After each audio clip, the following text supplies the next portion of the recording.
घोड़ा इतनी इसमें ताकत है कि आपका कब घर भर देगा आपको पता नहीं चलेगा। अपने पास अभी स्टेबल पे लगभग अराउंड अभी 7 घोड़े घोड़ी हैं। एक्चुअली अपने घोड़ों वालों में यूट्यूबरों की रेस्पेक्ट नहीं है। नमस्कार दोस्तों, अश्वचित्र में आप सभी का स्वागत है। मैं आज आया हूँ कांकरोली राजस्थान में और मैं आपको मिलाने जाऊँगा ऐसे मेरे खास दोस्त से जिसने घोड़ों में मतलब शौक भी अपना पूरा कर रहे और शौक के साथ इनकम भी स्टार्ट उसमें हो गई है। दर्शकों को ये भी दिखाऊंगा कि किसको शौक है तो वो उसमें कैसे आगे बढ़ सकता है। तो कैसे हो मोहित भाई? बस हार्दिक भैया नमस्ते। आप सभी जो आपके व्यूअर हैं उनको भी नमस्कार। थैंक यू सबसे पहले आप यहाँ आए इतने दूर। दर्शकों को आज आप कौन कौन से घोड़े आप दिखाओगे? अपने पास अभी स्टेबल पे लगभग अराउंड अभी 7 घोड़े घोड़ी हैं जी। एक सबसे पहले उसमें एक नर घोड़ा है सदैव जी। उसके बाद मेरे पास एक घोड़ी है दिव्या जो लगभग 18-19 साल की है जी। वो घोड़ी पवन की है और गणेश जी भाई साहब के फार्म की पहली घोड़ी है जी। जो पवन की डायरेक्ट है जी। और आपके गुजरात में उसकी एक बच्ची है सुंदर जो काले काठी की है जी। उसकी मदर मेरे पास है जी। एक उसके बाद एक राश्री है जी। जो काले काटे की है और मनु शर्मा जी के पास एक फलक शेयर करके घोड़ा है जी उसकी मदर है जी। और एक देवरूप की बच्ची है मेरे पास 2 दांत उसको भी अभी ब्रीड कराया है। उसके बाद एक और मेरे पास एक घर की बच्ची है मेहर जो वीरू की है जी। एक और धनश्री है जो उदयपुर पैलेस में नागराज घोड़ा है राज तिलक का जी। वो भी मेरे पास है वो भी मेरी होम ब्रीड ही है जी। और एक मेरे पास थोरो ब्रीड भी है जो राइडिंग के लिए यूज करता हूँ मैं जी। लगभग 7 एक घोड़े घोड़ी अपने स्टेबल पे अभी है। बराबर। और बात करें आपने राइडिंग स्कूल स्टार्ट किए तो राइडिंग स्कूल का नाम क्या रखा है आपने? राइडिंग स्कूल का नाम मोहित पालीवाल स्टेबल ही है। सारे एक्चुअली मेरे जितने भी प्लेटफॉर्म है यूट्यूब फेसबुक या इंस्टा सारे का नाम मोहित पालीवाल के नाम से ही है एक्चुअली ताकि क्या है कोई भी कनेक्ट करने में प्रॉब्लम ना हो। अलग अलग नाम अगर सेपरेट कुछ भी रखते हैं तो फिर लोगों को ऐसा क्लिक करने में थोड़ा सा प्रॉब्लम होती है। तो एक फट से कुछ भी हो तो ये शक्ल से नहीं पहचाने नाम से पहचान जाए। वो तो है। और आपको ये शौक लगा है तो वो बचपन से था कि? बिल्कुल मेरे को हार्दिक भाई ये शौक बिल्कुल बचपन से था। बहुत छोटी उम्र से मतलब मेरे को घोड़े घोड़ी पसंद है। आप यूं समझो कि सबके लिए घोड़ा घोड़ी कुछ ना कुछ अपनी जगह एक जगह रखता है जी। मेरे लिए घोड़ा घोड़ी उस टाइम में एक ऐसा शौक था कि जैसे एक आप मखमल की चादर होती है जिससे सर्दी में अपन ओढ़ते हैं जिससे अपन शरीर ढकते हैं रात को अगर सोते हैं तब आप एक घोड़े को हाथ लगाओ ना वैसी फीलिंग आती है जी। तो ये मैं जब छोटा था किसी घोड़े को हाथ लगाता था तो एक मखमल की ऐसी फीलिंग लेके उसको मेरे लिए उस टाइम में बहुत बड़ा ये अचीवमेंट था जी कि किसी घोड़े को हाथ लगाना एक बार।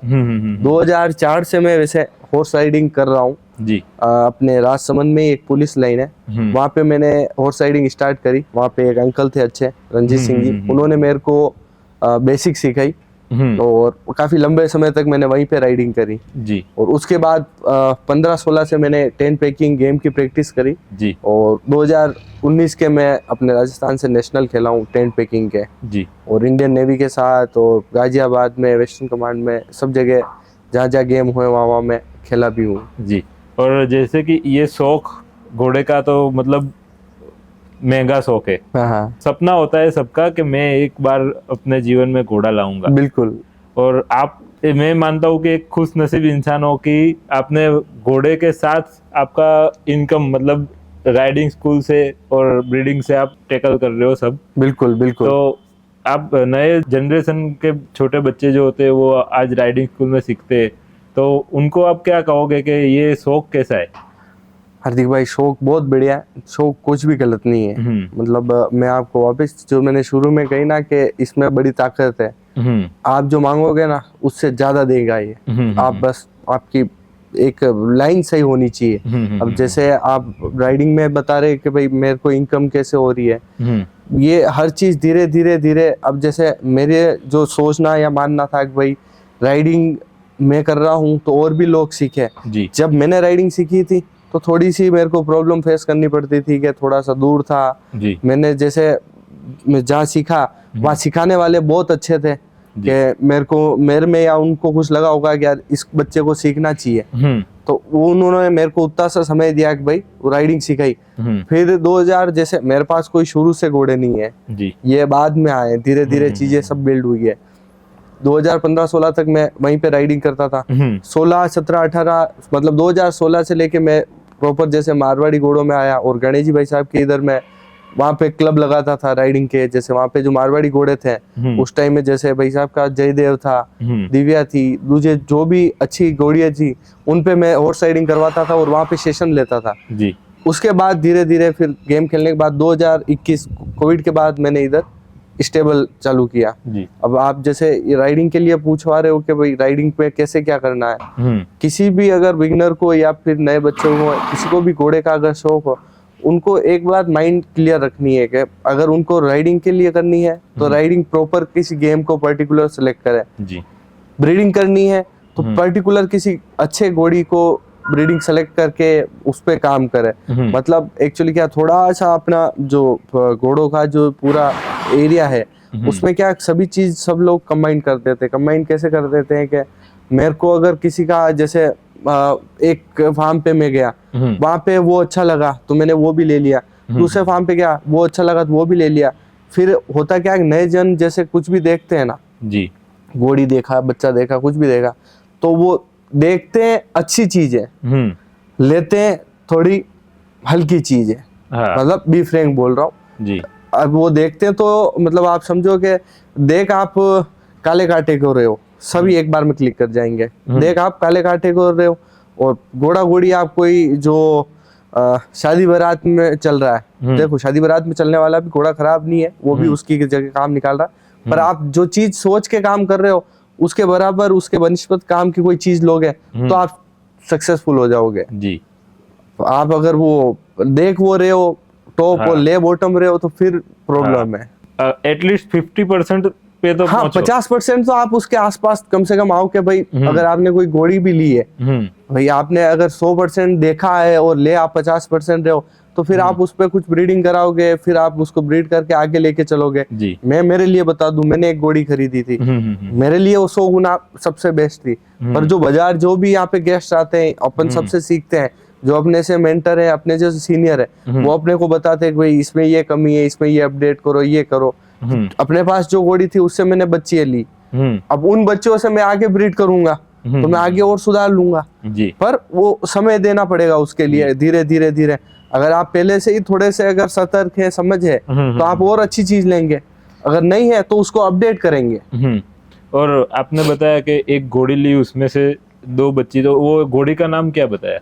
मैंने एक घोड़ी ली थी लक्ष्मी, जो मैंने बिनमाल में से ली थी, सांवला राम जी में से। सांवला राम जी जिन पे गणेश घोड़ा जो लाचीवाड़ा मठ वाला जो घोड़ा है वो उनके पास ही था जी। उनके पास से मैंने एक घोड़ी ली थी लक्ष्मी, और उसी के नीचे एक 5 दिन की बच्ची थी वीरू की जी, वो मेहर जिसका नाम है, वो मैं दोनों बच्चे 2021 में लेके आया था, 5 दिन की बच्ची और वो घोड़ी।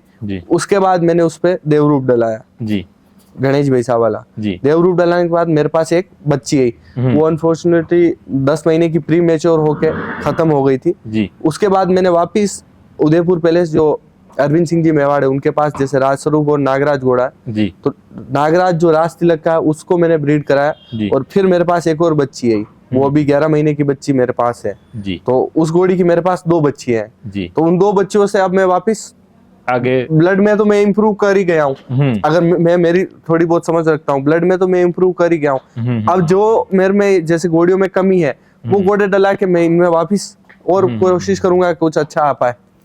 और कोई नया बंदा है और जैसे कि ये ब्रीडिंग का तो शौक सबको होता है कि मैं घोड़ी लाऊंगा ब्रीड करूंगा, पर इसके अलावा दूसरे कौन कौन से जरिए जिससे वो नया व्यक्ति घोड़े में आए तो इनकम स्टार्ट कर सके? देखो, एक तो जैसे इनकम के लिए आप बता रहे हो ना, नया आदमी अगर कोई भी आए घोड़ी में, मेरे को लगता है कि मैं पर्सनल एक्सपीरियंस से बता रहा हूँ कि मेरे को लगता है कि घोड़ी लाके ब्रीडिंग या फिर उससे राइडिंग या उससे कुछ भी कर से सबसे बेस्ट है आप उसका ब्याज इंटरेस्ट वसूलो। इंटरेस्ट क्या है, आप सुबह शाम उस पर सेडल लगाओ, सेडल लगा के आपका गांव हो, आपकी सिटी हो या फिर आपका जो भी आसपास की जगह हो, सेडल लगा के घूमो। लोगों का जो देखने का नजरिया होगा ना, उससे आप पूरा आपका ब्याज वसूल लोगे। ठीक है, 11 महीने की खेती है, बच्चा बच्ची आएगा, अच्छा आया खराब आया आपका क्या आएगा आपको नहीं पता, पर यह है कि 11 महीने से पहले उस पे 8-9 महीना आप राइडिंग कर सकते हो। आप आपका एक अच्छा ग्रुप बनाओ दोस्तों का। सब दोस्त यार सबके होते हैं। हाँ। अगर दोस्त यार मिलके 4-5 जने भी घोड़े लेके, आपके अहमदाबाद में तो बहुत ही अच्छा एक ग्रुप रहता है हमेशा ही, एक से बढ़ के एक, सब जने एक दूसरे से कनेक्ट रहते हैं, तो वो घूमते रहते हैं। तो वो वैसा चलेगा तो भी ये वसूली जाओगे। अब उसके बाद आप सेकेंडरी चीज सोचो कि अब इनसे हम जैसे आप कह रहे कि इनकम कैसे निकाले। इनकम का यही है हार्दिक भैया के, जैसे आप घोड़ी कोई भी परचेस करते हो, उस पे आप कोई अच्छा घोड़ा ब्रीड करते हो जी, पेशेंस है तो बच्चा भी पैसा देके जाएगा, बच्चियां भी पैसे देके जाएगी। बाजार है, ऐसी बात नहीं है कि बाजार नहीं है। अच्छी चीज का बाजार एक झटके में मिलेगा। भले आप फेसबुक पे एक नॉर्मल फोटो भी आज कोई डालता है ना कि मतलब ये फिली शायर भाई ये, अगर एक फोटो भी किसी को क्लिक हो जाती है ना, तो अपने हॉर्स इंडस्ट्री में तो इतने सब मतलब सभी जानकार है या फिर सभी इतने लॉयल है कि एक फोन में वो बच्ची घर मंगा देंगे। हाँ। आपको कोई प्रमोशन कराने की जरूरत नहीं पड़ेगी, आपको कुछ भी जरूरत नहीं पड़ेगी। ये आपका ऑटोमेटिकली इनकम सोर्स, और हर 11 महीने की खेती है। हाँ। मेरे आसपास के इधर और भी किसान है, मैं बताऊं तो जैसे मांगीलाल जी है एक जी, अब उनकी घोड़ी है, उन्होंने इससे पहले भी और भी घोड़े ब्रीड किए हैं, उससे भी अभी जैसे मैं उनसे अभी देख रहा हूँ तो वो उस घोड़ी से 2 बच्चियां ले ली जी, उन बच्चियों से वो आगे की तैयारी कर रहे हैं। उनमें से एक बच्ची बेच दी, एक बच्ची से उन्होंने एक अच्छा अमाउंट कलेक्ट कर लिया, निकल गया। आप सही तरीके से ब्रीडिंग करोगे और फिर भगवान देखो, भगवान देखता है, भगवान देता है, उसको देना होगा तो वो अच्छी कुछ चीज देगा, तो आपको 100% मिलेगा ही मिलेगा जी। और आपकी बात करें तो आप YouTube चैनल स्टार्ट किया, तो आपको ये YouTube चालू करने का विचार कैसे आया? YouTube एक्चुअली मैं जैसे हार्दिक भाई मैं बताया आपको, मैं 2004 से राइडिंग कर रहा हूँ। राइडिंग करने के बाद मैं टेंट पेकिंग गेम सेलेक्ट किया। टेंट पेकिंग गेम क्यों सेलेक्ट किया, मैं ये इसका आपको बताऊं कि टेंट पेकिंग मेरे हिसाब से सबसे घोड़ों के लिए सस्ता गेम होगा। मतलब एक आदमी एक कोई भी राइडिंग करना चाहता है तो वो जैसे कि नॉर्मल बेसिक राइडिंग हो गई, अब उसको कुछ जस्टिफाई गेम खेलने हैं तो गेम इसमें जैसे शो जंपिंग है जी, पोलो है, ड्रेसाज है, इंड्योरेंस है, टेंट पेकिंग है। तो टेंट पेकिंग और इंड्योरेंस गेम ऐसे है कि एक राइडर सिंगल घोड़े से अपना ये गेम खेल सकता है और अपनी जगह बना सकता है। मेरे को ऐसा लगा उस टाइम, तो मैंने टेंट पेकिंग गेम सेलेक्ट किया और उसके बाद उसकी प्रैक्टिस करी मैंने जी। प्रैक्टिस करने के लिए जैसे मैं अपने आसपास जितना हो सका यहाँ किया। उसके बाद मैं जयपुर अजमेर गया और वहाँ पे भी जैसे कोच से मैं वहाँ से सीखा। इन सब के रिलेटेड मेरे को क्या है, थोड़ा सा आसपास बार बार सर्च करने पर मेरे को थोड़ी चीजें नहीं मिली जी। और साथ के साथ क्या है कि मैं जैसे ये गेम प्रैक्टिस करता था या राइडिंग करता था तो इसकी भी मैं मेरी खुद की क्लिप स्टोरेज करता था जी, कि भाई अपने ये तो 2020 के बाद जैसे 19 का मैं गेम खेल गया और 20 में कोविड लगा जी। कोविड लगने के बाद बिल्कुल ही जैसे कुछ भी नहीं है, मेरे पास भी घोड़ा नहीं, तो ओनली वो क्लिप ही थी जी। तो फिर मैंने जो मेरे को लगा कि यार अपन जो सीखे उसमें अपने को जो प्रॉब्लम फेस हुई सीखने में जी, वो अपन इधर अपलोड करें। भाई ये एक चैनल तो है ही है, दूसरा क्या है ये एक प्लेटफॉर्म है, यहाँ पे आपका डाटा सारा रह जाएगा। चालू इस तरीके से किया था मैंने, कोई वो उसका इनकम या उस पर्पज से नहीं किया था कि कुछ इन फ्यूचर अर्निंग आएगी, बस एक स्टोरेज हो जाए। मेरे को जो प्रॉब्लम हुई कि कुछ भी चीज जैसे अपनी घोड़ों वाली इंडस्ट्री में एक बात मैं सबसे बढ़िया बताऊं, किसी को भी फोन करेंगे आप जानकारी के लिए तो उनसे जितनी जानकारी बन पड़ेगी वो सब बताएंगे आप, ये सबसे बेस्ट है। पर कभी कभी कुछ लोग हिचकिचाते हैं कि पूछे ना पूछे, वो टाइम दे नहीं दे, ऐसा सबके मन में रहता है। पर अब जैसे इस रिलेटेड मैंने कुछ जो वीडियो मेरे पास थी वो डालता गया, धीरे धीरे जैसे मेरी और भी क्वेरी थी, जिन लोगों से मैं पहले से कनेक्टेड था, जिन लोगों से मैं मिलता था, तो उनसे भी और मिलके जो मतलब बातें जैसे जानकारी नहीं आ पाई वो जानकारी भी मैंने इस प्लेटफॉर्म पे और लाने की कोशिश करी कि धीरे धीरे फिर अपने इस YouTube पे, फिर इंस्टा पे, फिर फेसबुक पे, ऐसे धीरे धीरे काम चलता रहा। तो आपको ये YouTube की जर्नी कैसी लगी? ये जो YouTube फील्ड है, घोड़ो आप एक तो अश्वपालक भी हो और यूट्यूबर भी हो, आपने दोनों चीजें देखी है, घोड़े रखने वाला भी ग्रुप देखा है और यूट्यूबर वाला भी एक ग्रुप अलग देखा है, तो उसमें आपको क्या फेस करना पड़ा? यूट्यूब वाला देखो जर्नी बड़ी मजेदार रही, पर लैक ऑफ टाइम, जैसे जो टाइम निकलता रहा मेरे को 2020 एंड से मैंने जैसे यूट्यूब मेरे को याद है स्टार्ट किया, और लगभग 22 एंड या 2023 में स्टार्टिंग में मेरे को खुद से यूं फील हुआ एक्चुअली अपने घोड़ों वालों में यूट्यूबरों की रेस्पेक्ट नहीं है। मतलब यूट्यूबर मतलब एक गाली लगे, मतलब जैसे आप कोई सो कॉल्ड गाली दे दो ना, वैसा है। मतलब अब पता नहीं क्यों अपनी इंडस्ट्री को यूट्यूबर पसंद नहीं आते। मतलब घोड़े रख रहे हैं वो ओके, मतलब वो जस्टिफाई है, पर जैसे अगर एज ए कोई यूट्यूबर कोई बोल दे तो मतलब वो एक हंसी का जैसे पात्र बात हो जाए कि भाई। पर जैसे कि मेरी बात करूं तो मैं जब घोड़े नहीं रखता था तो मेरे को घोड़े का शौक आया यूट्यूब चैनल के वीडियो देखते हुए। बिल्कुल। तो फिर तो यूट्यूबर तो ऐसे तो अच्छी चीज हुई कि शौक बढ़ रहा है। मैं हार्दिक भाई आपको क्या कह रहा हूँ, मैं कैमरे के सामने हूँ ना, हाँ, तो मैं अभी सब अच्छा ही बोलूंगा। हाँ, जैसे आप कह रहे हो मैं यूट्यूब देख के आया और मेरे को अच्छा लगा, पर यही जब 5 जन या 10 जन का जब अपना ग्रुप कोई घोड़ों वालों का बैठता है, हाँ, तब वो अगर सबसे पहले मजाक उड़ाएगा तो एक यूट्यूबर की उड़ाता है। हाँ, वो एक थोड़ा है माइनस पॉइंट तो है। ये तो वो वैसा नहीं होना चाहिए। देखो बहुत सारे जैसे अपने घोड़ों में जो वीडियो बनाते हैं उनकी वजह से भी बड़ी हेल्प हुई है, कुछ मार्केट को उससे भी हाँ, और भी बूस्ट मिला है। बहुत से घोड़े जो नहीं देख पा रहे थे वो दिख पाए, बहुत से लोगों से जो जानकारी नहीं मिल पाई या फिर जिनसे अपन कभी बात नहीं कर पाते थे जी, वो एक उस कैमरे के सामने से आने के बाद दूसरे लोगों को लगा क्या इनसे बात कर सकते हैं जी, ये अच्छे लोग हैं, या फिर ये अपने पास मतलब अपन इनसे हेल्प ले सकते हैं। जी, बहुत से घोड़े जैसे ब्रीडिंग के लिए छुपे हुए थे, हाँ, तो आज का टाइम 2026 ऐसा है कि ये इसका अपना सोशल मीडिया प्लेटफॉर्म का है। मतलब कोई खींचतान करने से या उससे काम नहीं चलेगा जी, ये चलो ठीक है, आप अगर ऐसा कहते हैं कि भाई अपने को उसकी प्रमोशन की जरूरत नहीं है, मैं कोई प्रमोशन कोई ऐसे नहीं कर रहा हूँ किसी को चार्ज दे के आप किसी को, पर हाँ इस प्लेटफॉर्म को आपको टाइम देना पड़ेगा, इस प्लेटफॉर्म को आपको आपके घोड़े दिखाने पड़ेंगे। मैगजीन लोग पहले पढ़ते थे, अब नहीं पढ़ते जी।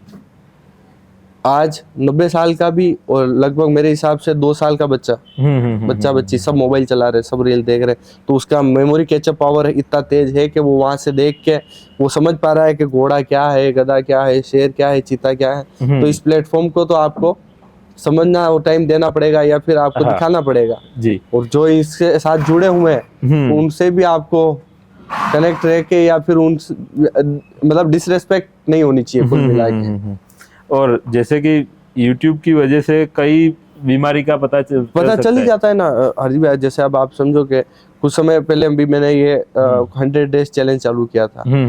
अब ऐसा नहीं है कि मैं कोई रोज उठ के मेरे घोड़ों में कुछ ना कुछ प्रॉब्लम आ रही है, पर कुछ ना कुछ प्रॉब्लम, जैसे प्रॉब्लम लाइक समझो तो कोई 5 महीने की घोड़ी है उसको कुछ हुआ, 9 महीने की घोड़ी है उसको कुछ हुआ, सब अलग अलग तरीके के, सब घोड़ों का अलग अलग लाइव एनवायरनमेंट है, कुछ ना कुछ प्रॉब्लम हर कुछ चल ही रही है। राइडिंग में घोड़े चलते हैं, कंकड़ लग जाता है, नाल टूट गई है, कभी कोई घोड़े के आंख में कोई प्रॉब्लम आ गई है, कोई डिहाइड्रेट घोड़ा हो गया, किसी का टेम्परेचर ज्यादा हो गया, तो ये सारी वीडियो इंफॉर्मेशन के तहत डाली गई तो लोग और कनेक्ट हुए। कोई बेचारा अगर कोई परेशान है, अब प्रॉब्लम सबके एक सेम ही होती है। जैसे अगर पहले तो प्रॉब्लम घोड़े में है वो मालिक को पता भी नहीं चलता तो वो डॉक्टर को बुलाएगा। अगर YouTube का कोई वीडियो देखा है और पता चलता है कि ये जो ऐसा अपने घर पे भी हो रहा है, हाँ के तो ये हूप लेमिनाइटिस वाला है, बस ये तो वो डॉक्टर को बुलाएगा। ये बात है। मतलब मैं बड़ी बात नहीं बोलूं, पर इंस्टाग्राम पे मेरे हर दिन 3 से 4 मैसेज या नंबर लेके फोन लोग करते हैं ना कि भैया यार आप वाली ऐसा मैंने वहां देखा, मेरे भी ऐसा हो रहा है। तो वो कम से कम वो क्लिक ही नहीं कर पा रहे थे। अगर मैं कहूँ कि मैं ऐसे कोई मेरे को व्यूअरशिप या ये नहीं चाहिए, वो घोड़ा जिसके ऐसी तकलीफ हो रही हो और वो अगर वो मेडिसिन कर दे, वो भी हेल्प हो जाए ना, तो घोड़े की दुआ लगेगी अपने को। अब इसमें और भी जैसे अपने से कनेक्ट डॉक्टर हैं, जैसे डॉक्टर पुरोहित साहब है या अपने आसपास के जैसे और भी डॉक्टर है, सीपी बना हो गए दवावली में, और भी जैसे मैं सब डॉक्टर गोविंद सिंह जी आसपास के डॉक्टर से कंसल्ट करता हूँ जी। सब जने देखो उन डॉक्टर से बात नहीं कर सकते, पर ये अगर प्रॉब्लम मेरे पास आती है तो मैं तुरंत उनको फोन कर देता हूँ। कुछ होम्योपैथिक के रिलेटेड होती है तो दिनेश भाई साहब, गणेश भाई साहब, इनके फोन कर देता हूँ। सब नहीं कर पाते, पर ये करके मैं अगर वो इन्फॉर्मेशन डाल देता हूँ तो घोड़े का तो भला है ना, कम से कम वो घोड़ा तो दुआ देगा कि यार उसके मालिक ने ये ट्रीटमेंट किया, जी। और उसका मालिक अगर एक इतना भी माइंड भी अपने को करता है तो बढ़िया है, और क्या चाहिए अपने को। बराबर। भाई पैसा तो दूसरी चीजों से आ ही रहा है। तो मोहित भाई, आपसे मिलकर बहुत अच्छा लगा। थैंक यू और आपने जानकारी दी, उसके बदल आपका खूब खूब आभार। थैंक यू हार्दिक भाई, थैंक यू। और thank you for best hospitality. Thank you, thank you. दोस्तों, आपको ये वीडियो पसंद आया हो तो वीडियो को लाइक कीजिए, शेयर कीजिए और मेरे चैनल अश्वचित्र को सब्सक्राइब करें और बेल आइकन जरूर दबाएं। और अश्वचित्र को फेसबुक और इंस्टाग्राम पर फॉलो कीजिए। और हाँ, आपके सुझाव कमेंट में जरूर लिखें।